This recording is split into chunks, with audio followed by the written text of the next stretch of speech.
Hi, it's Faye here again, and today I want to talk about sickness and disease. I asked the question, why is sickness and disease a problem in a earth that God created good? Genesis chapter 1 states in many different verses that God did create the earth good. In verse 1, it says, in the beginning, God created the heaven and the earth. Verse 10 says, he called the dry land earth, and the gathering together of the waters he called seas, and it was good.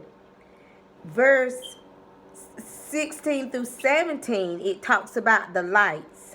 In 18, it says it let us know he put the lights to rule over the day and over the night, and to divide the light from the darkness. And God saw that it was good.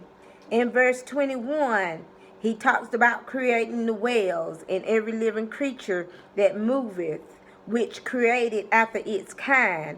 And he talked about it being good. In verse 27, God also spoke about creating man. And in Genesis 1 and 31, it says, and God saw everything that he had made, and behold, it was very good. And the evening and the morning were the sixth day. So, why is sickness and disease a problem in the earth that God created good? I traced it back to Exodus 12 and 41, and this is when the Israelites were first delivered out of Egypt. 12 and 41 in Exodus says,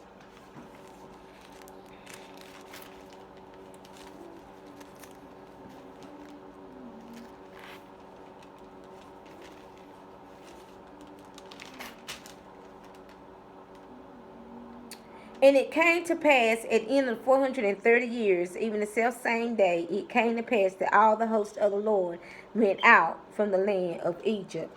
And I went on down to Exodus 15 and 26. And this is where God began to speak to the Israelites concerning disease. 15 and 26 says,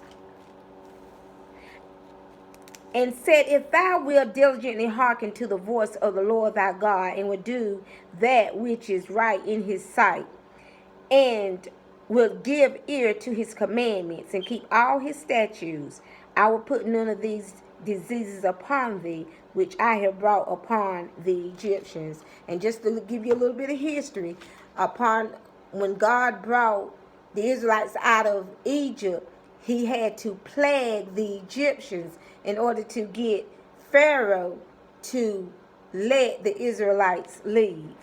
Now I want to go ahead on to Exodus 16 and 1. And 16:1 is talking about how that the Israelites, they came into the wilderness of sin. And there they also began to murmur against Moses. 16 and 1 says, and they took their journey from Elim, and all the congregation of the children of Israel came into the wilderness of sin. Now this is going to take me to Exodus 20, which is where God gave the 10 commandments. And just keep in mind the stipulation that he had given in chapter 15 concerning the disease at that time. Now here in chapter 20, he began to give his commandments. And God spoke all these words, saying, I am the Lord thy God, which have brought thee out of the land of Egypt, and out of the house of bondage. Thou shalt have no other gods before me. Thou shalt not make unto thee any graven image or any likeness of anything that is in the heaven above, or that is in the earth beneath, or that is in the waters under the earth. Thou shalt not bow down thyself to them, nor serve them. Remember the Sabbath day to keep it holy. It talked about honor thy father and thy mother. Thou shalt not kill. Thou shalt not commit adultery. Thou shalt not steal.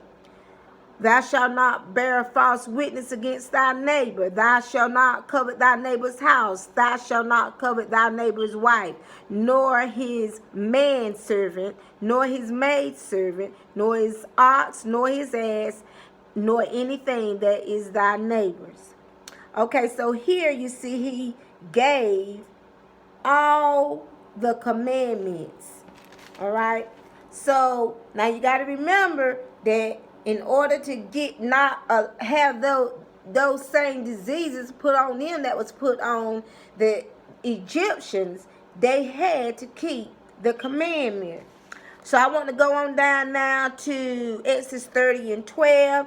If you'll see that in Exodus 30 and 12, God actually made provision so that they would not be plagues among the people. Here in Exodus 30, that's where he talked to Aaron about the sin offerings, about atonement for the people. And in 30 and 12, it reads,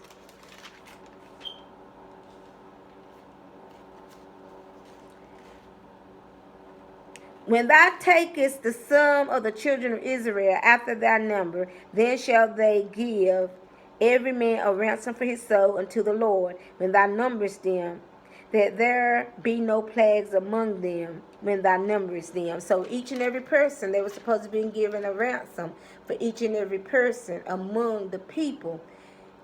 Therefore, no plagues would be in the midst of the people.